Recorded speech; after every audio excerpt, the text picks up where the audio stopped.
Hello guys, this is Zuma and welcome to another Black Ops 2 Best Class video. And this is the 13th video in this series, and in this one we're going to be focusing on the best M8A1 class. So right, that's the introduction out of the way. Now let's bring down the board for our pick 10 loadout. So right, just before we get into this class loadout, I just want to explain a bit about this game. So I'm playing some solo arms race on the map Raid. And it's a pretty good gameplay. I managed to get over 1,000 score per minute in this arms race TDM game, and I'm rushing around and trying to make it fun and entertaining for you guys, so I hope you enjoy it in the background.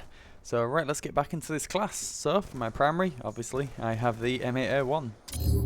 Now the only time I really see the M8A1 being used is in like search and destroy for like game battles, and you don't really see it being used in any other game modes.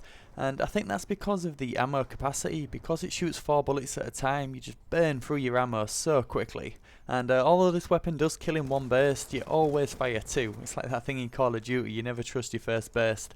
So you always fire 2, and to bring them down sometimes it takes 2, 3, and depending on the range it's 3, 4, 5 bursts. You're going up to 20 bullets out of the 32 that you get, and that is a lot of ammo just to use on one person. So I can see why people might opt out for other assault rifles in game modes where you have to tackle a lot of people at once. So right, with all that in mind, let's get into my attachments. So what I like to run on this weapon is the Reflex sight and the adjustable stock. Now where this weapon is really effective is at medium to long range, so not having the iron sights to hinder your view, having a nice open sight so you can see your targets lock on, and it's going to allow you to kill them and be more precise in it as well. And not only that, the Reflex sight is not just for cosmetic reasons either, it actually adds accuracy, and with a burst weapon that can be quite unforgiving. Having anything that can be put into the accuracy column is going to help you out so much. And I like the adjustable stock because this isn't really a close quarters weapon, so we're going to be at disadvantages when you come into an enemy at those 50-50 gunfights. So always strafing around corners and having your gun ready and aiming down sight is definitely going to help you win those gunfights at close range. And now on to my next slot, which is taken up by a secondary, which is the B23R. Now there's a couple of reasons why I like having a secondary with the M8A1, and apart from the obvious is obviously when you run out of bullets, with just switching to a secondary to finish off your opponent or multiple opponents, it's just a really good strategy and works well with this weapon especially. And another time I just before I go into a building where I think I'm going to be dealing with some people up close, then I'll switch to my secondary, and that would give me more of an advantage than going in there with an assault rifle. So right, now we're on to my perks, and my first perk is lightweight. Now with the M8A1, I think you move at 95% of the speed, and just having lightweight on allows you that extra 7%, so you move at 102%, which is faster than an SMG.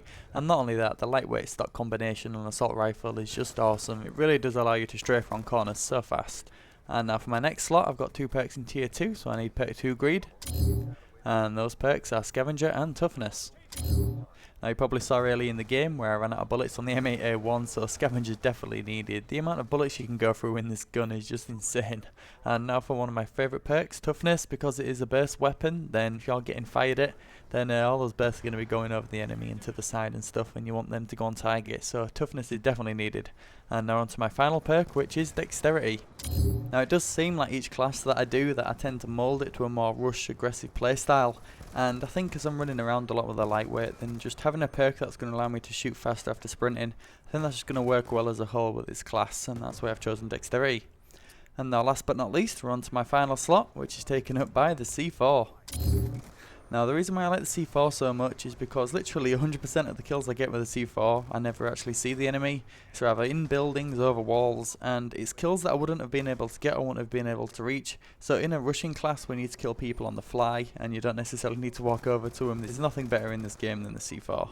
So after that, the class is complete, and this is what I think is the best M8A1 class. And looking forward to my next best class video, I'm thinking the best foul class. But if you have a weapon that you'd like me to build a class around, leave it in the comments, and don't forget to check the best class playlist so you can see which other classes I've done as well. So that's it guys, I really hope you enjoyed the video.